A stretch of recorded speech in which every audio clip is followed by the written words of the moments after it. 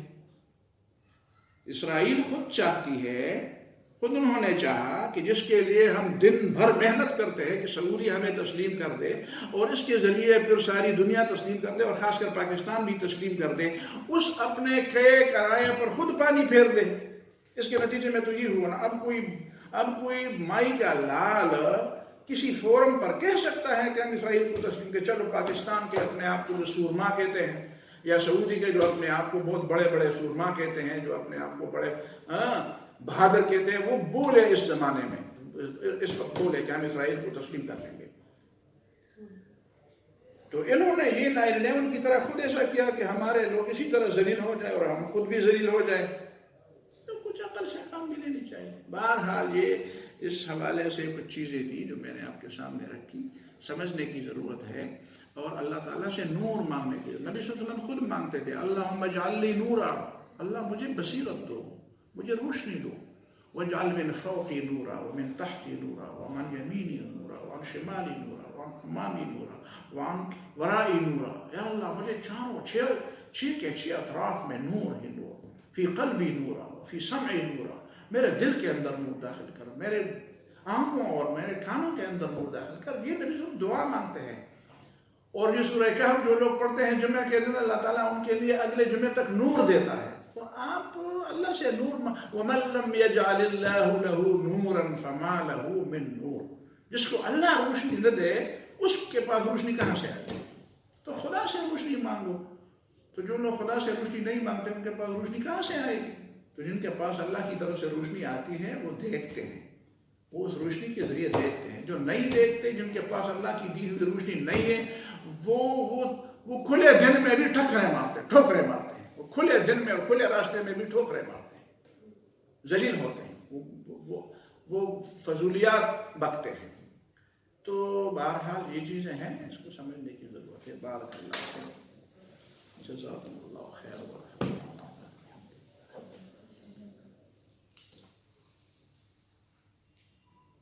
ده بندول ولا شيء